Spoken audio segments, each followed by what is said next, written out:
dinner size, twice baked potato. I'm doing it with broccoli rabe, or you can use broccolini, and you can buy this also in the frozen food section. So you can start with frozen, or you can start with fresh and defrost and drain, or throw into the boiling water for a couple of minutes and then cold shock and drain. And then most of it, see how I've saved just a little bit over here for garnish? So 1/2 to 2/3, okay, we're gonna finely chop. And where did we start with those potatoes?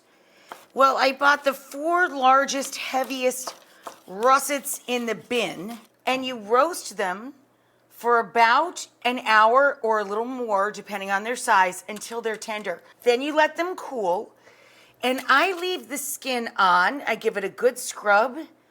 I season it with salt and pepper and spray it with a little olive oil. Same thing when they cool, I turn them into the boats by scooping out all of their flesh, right? And then I season them again with a little salt and pepper for the inside. So then we have this. This is the product you end up with, okay? And then we add, as I said, 1/2 to 2/3 of your broccolini or broccoli rabe. I have some milk warming with melted butter.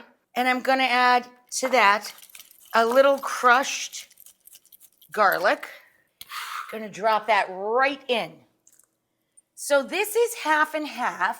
A little bit of chicken bone broth or stock, about 1 cup to 1.5 cups, and the same amount of milk, a couple tablespoons of butter, all that crushed garlic. That's gonna warm, and then we're gonna mix all of this together.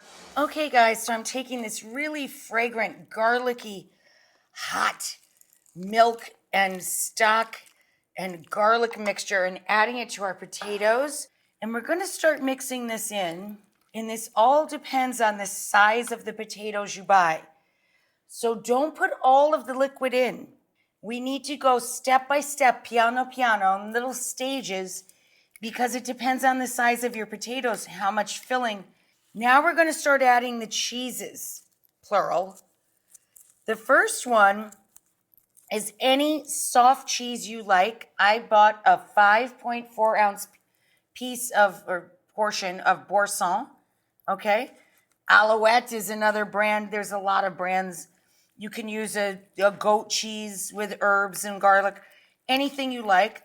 I'm gonna mix in the soft cheese first, okay? And then for the grated or shredded cheese, we have 3 cups total to use on top and inside the potato. And you can use sharp cheddar, Gruyere, or a combination of Gruyere and the cheddar, which is what we have here. We have a combo going on, all right? So here's all of those cheeses getting mixed into the broccoli and the potato. We refill the potatoes then, and we overstuff them, all right? My oven is still on 400 to 425 with a racket center. Now we're going to take some reserved pretty florets, put them up on top of our overstuffed potatoes, and then we take the remainder of our cheese. Here we go. Look at that, huh? And we're going to put a crispy skin, the top alongside, right? Okay, how gorgeous is this? What goes better with giant baked potatoes than chives? Boop! All over the place. A little paprika, like back in the day at the steakhouse, right? But my husband is an Italian. And whenever he has broccoli rabe, he has some hot pickled peppers.